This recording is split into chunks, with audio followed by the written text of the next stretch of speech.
So there was a really interesting question that popped up on Facebook the other day.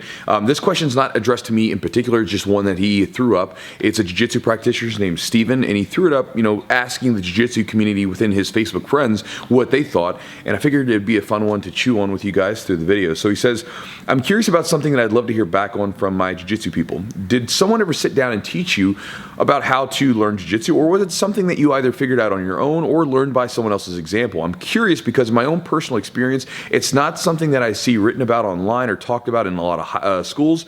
Highly possible I missed or wasn't paying attention in those classes though. I've been thinking about the topic a lot and asking myself why that is.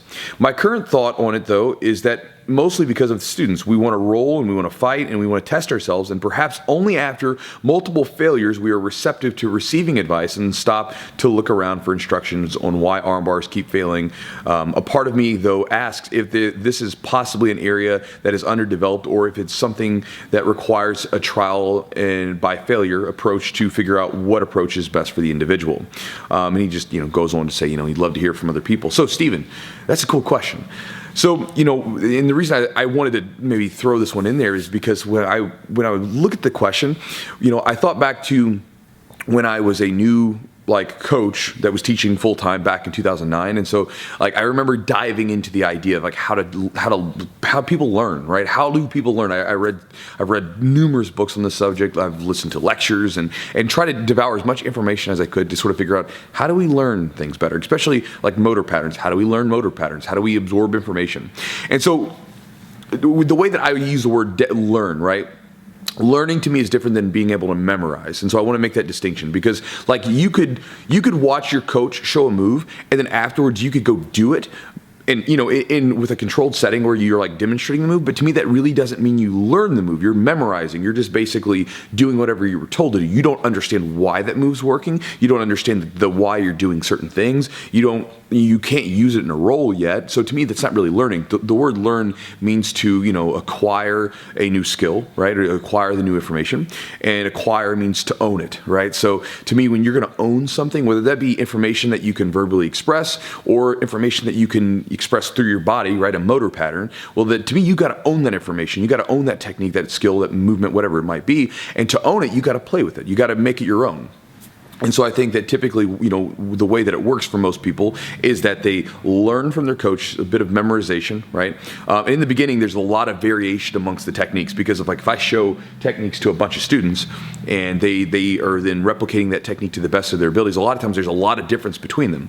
Eventually it comes to uniformity, right? Where everybody's kind of on the same page, doing pretty much the same thing. And then after that point, if the person continues to play with the technique and continues to work with it and try it during rolling, everything else, then it becomes creative, and then the variation reemerges because then they start being creative and making it a little different, right? That's why you see people that have their own little spin to certain positions because they've done it so much that they've made it their own. And to me, that's when they really learn that technique. They really begin to move into that mastery with that technique. Now, as far as the trial and error thing, I think that Jiu-Jitsu has a really interesting way of allowing the learning process to happen, which is we've gamified the learning process. That's one of the coolest things about it because when you think about what rolling is, and it's not, and again, you can break down rolling in tons of different ways. It could be a full roll. You can do situational rolling, which is really valuable, where you're basically saying, we worked on this exact position. Let's not do a full roll. Let's work in that area so you get some quality time in that position. There's lots of different ways you can structure that. But when we talk about the rolling idea, where you're basically trying to use these techniques, movements in full, live situations, what's really cool about that is you've gamified the situation. Gamifying something is really important because then it allows people to make errors. That's the most important thing because, again, if you could this is anything, right? Very rarely does anyone just simply do it right the first time. I've been really into reading biographies this last year, and when you read these biographies of these people that are really, that have done some really amazing stuff, when you look at those people, almost always there's a pattern of fail, did it right finally kind of thing, right? And this is true for most of us, right? Most of the time, we can take in information, but it's only after we make the mistake that it really sinks in. You can think about your parents or some adult that gave you some advice. I've had it plenty of times of my own. one of my mentors, I remember it's so funny. Like I was just talking to him yesterday, and he would tell me things like way in advance. Like he was almost like a prophet, right? Telling me these things, and then it's only after I made those damn mistakes that I came back to him. I was like, hey, you know what? I made that mistake you were talking about, and his advice helped me like lessen the mistake a little bit, but I still had to kind of make it on my own to some degree for it to really sink in, for me to really be able to absorb that information. And I think that's the way that humans learn, is through that error process.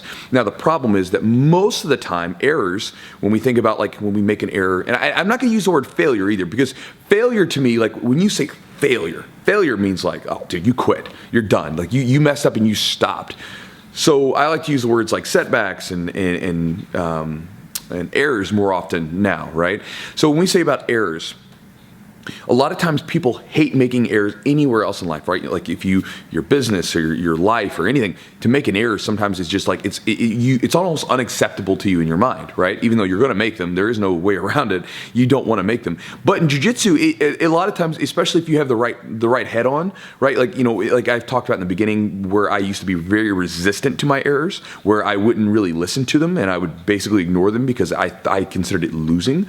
When you make errors in jiu-jitsu, if you can have the right head on, which is to take those errors as like learning experiences, oh my God, it's so powerful, because then basically every time you come into class, if you experience an error, you're able to look at it and be like, well, why didn't that work? What's happening there? And sometimes you do this like unconsciously. It's not always like a conscious thing where you're saying, well, okay, well, this didn't work, well, what am I doing? But a lot of times it can be as simple as like you're playing a particular type of guard, like maybe like a spider guard, and you push your foot into the person's bicep in a certain way, and the person's able to get their arm free, and then you understand that doesn't feel right, so you put it in a different spot next time. It can be that simple, right?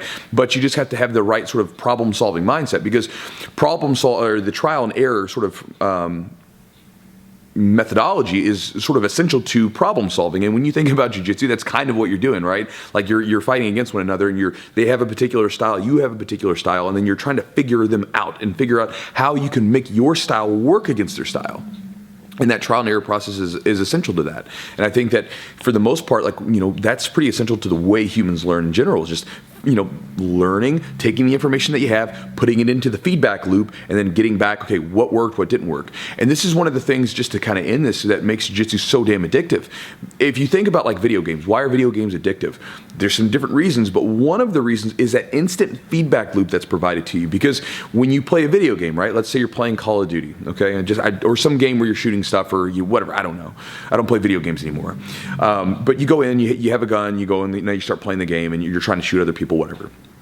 So you get on the board, and let's say that you try to do something and you immediately get like killed in the game, right? Okay, well then you respawn, then you play it again, and then this time you're like, okay, I'm not going to go around that same corner that I did last time, I'm going to try something else. And you keep doing this until all of a sudden, then you're doing pretty well, and you're getting more kills than the other people or whatever it might be. But that instant feedback loop of like, oh, this didn't work, that didn't work, that worked.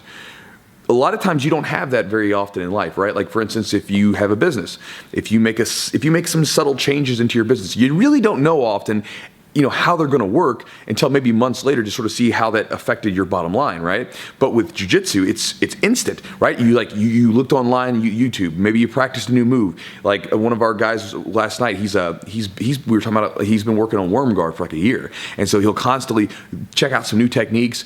So one of the guys will stop him with his technique that he's been working on. He'll come back in the next day or the next week or whatever it is that he comes in, and he'll have a new technique ready for him to try. And that trial and error process, like, okay, this worked, this didn't work, this worked, this didn't work. That instant feedback that he gets on his techniques, that's very addictive to the human brain, right? Because we get to see like the consequence of our actions immediately and then make adjustments to them. So I got all over the place with that one, Steve. But the idea is that you in jiu-jitsu, how do you learn? Like, how does it work? Well, you do learn through that trial and error process and that gamification that we play. Because rolling is a game, right? It's a game by any standard. You have players and you have some sort of structure of rules, and you have a way to win, a way to lose.